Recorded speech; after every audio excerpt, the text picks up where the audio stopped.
Hey everybody, welcome back to the Budget Bladesman. The blade we're going to be looking at today is the CRKT M16 and the model number is a 10KS. We'll flip this open. There we go. See? 10KS. Alright, so let's go over the specs. So we're looking at an overall length of 7 inches, a blade length of 3 inches, so it's right in that EDC perfect size. We're looking at a blade thickness of 0.10 inches, so it's a very thin blade. It is HCR13 MOV steel. As you can see, it's a Tanto style blade. It is also half serrated. They call it half ground. You can see the grinding go right there. But for me, it looks more to be a chisel ground. There's not much of an edge there. It almost looks, you can see here on the blade there, it looks to be more of a flat angle chisel ground, but they call it a hollow ground, but we'll agree to disagree on that. It is what they call black EDP finish on the blade and the handle. I'm not sure what the EDP is, but that's what they call it.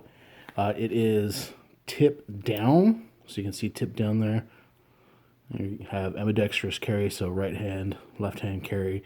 It is a frame lock, so you can see the frame lock there. It's kind of skewed by the pocket clip there. There you can kind of see it there. And let's see, we'll close this up. And unfortunately, just because it is a frame lock, it's not really centered very well, as you can see there. I'll try and flip it open. Okay, so like I said, it is tip down, ambidextrous carry. It is a flipper, as you can see. They also call it thumb studs, but I find it almost impossible to really flick it out. I mean, I'm putting a lot of pressure. You can see my finger, and I can't even get that out. I mean, I guess you could kind of grab and pinch, and even that's difficult. So I would say it's more of a flipper, and I think these are, they say it's thumb studs, but I would call it more of a stop pin. You can kind of see it goes in that little cutout. If we close this, you can see there's a little cutout right in this area right there where those pins go kind of right into. So I would say this is more of a stop pin than a thumb stud. So it is this is a stainless steel handle coated with that what they call EDP finish. We're coming in at 2.6 ounces. All right, so we'll pull out our comparison knives and see about those. Okay, so first we have our K-bar dozer as usual. You can see it compares pretty well. This is they're both 3-inch blades. You can see we can go right over there. And with that Tanto style, of course, it's going to look a little bit bigger just because of the angle of it. But overall profile is pretty much the same on both of these knives. I will say that the CRKT, the M16 here, is a little bit thinner, narrower, I should say. So we'll pull that out, pull that out. Then we'll pull out our flat iron. And as you can see, like with the dozer, of course, the CRKT is a smaller profile. Put end to end there. It is definitely smaller, and then we go blade length to blade length, a bit smaller. Even sharpened blade length, it's actually pretty close on this occasion with the flat iron. So we'll get the comparison knives out of the way, and we'll check to see how it looks in pocket. All right, we'll close this guy up as well, and we'll pull out our shorts slash khakis, and we'll put this in here. And of course, this isn't a very deep carry. As you can see, it's pretty well in there. You can see most of them, well, not most of the knife, I should say, but you can definitely tell that you got a knife, especially with that being a tip down, or sorry, we have a tip down carry. So you can see the flipper tab, so you can see quite a bit of the knife. It is a fairly thin knife, so if we get that in the pocket a little bit better, there we go. It does have a pretty thin profile, and since that flipper tab isn't kind of in the right orientation, you're not going to feel it if you put your hand in there. And if we flip these inside out,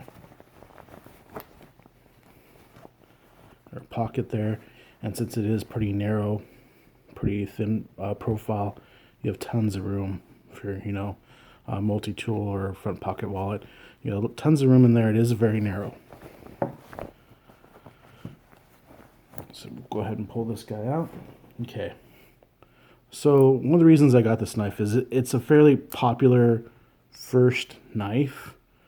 What I've seen on the internet and stuff like that. I know it's a very popular carry with the military, just because of the lightweight. It's lightweight. There are actually tons of different styles. So if you don't like this particular style, they have over 20 different variations of the M16. So there's a bunch of different steel types. There's a bunch of different blade shapes. Most of them are either Tonto or the spear point generally tends to be.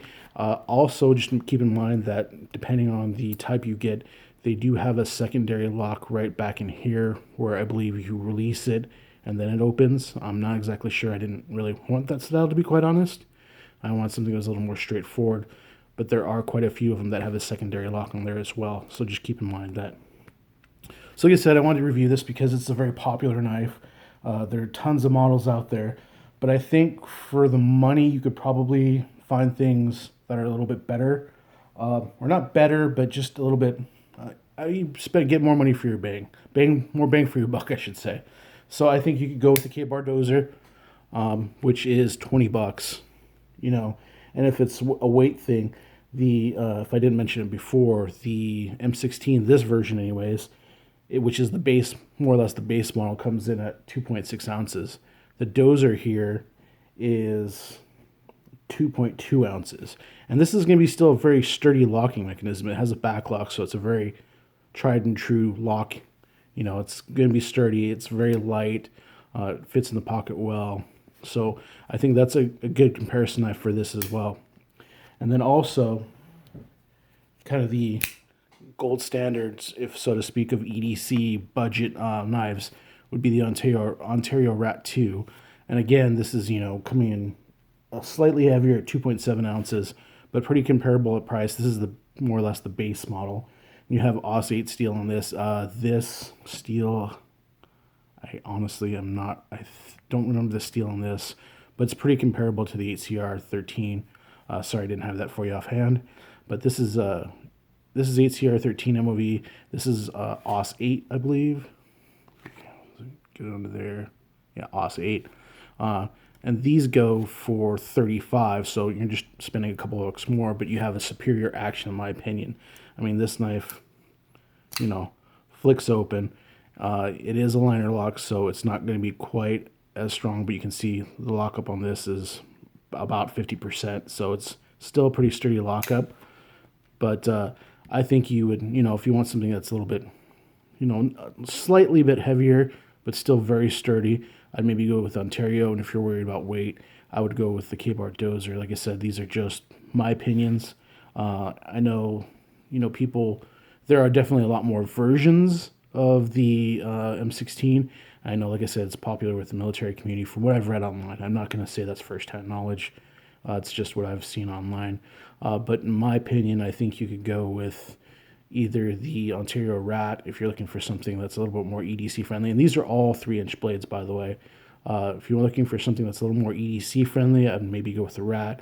If you're looking for something a little more in the weight class of the M16, I'd go with the Dozer. And again, the Dozer's $20. So it's not like you can really go wrong with this. And like I said, you can tell this is a knife I use because I haven't cleaned it off. I will say that if you're worried about sharpening, the CRKT the M16 here does sharpen fairly well, but all these knives sharpen pretty well. So just take that with a grain of salt. It's just my opinion. So just want to give you guys some food for thought there, give you my opinion, and we'll catch you next time. Thanks, guys.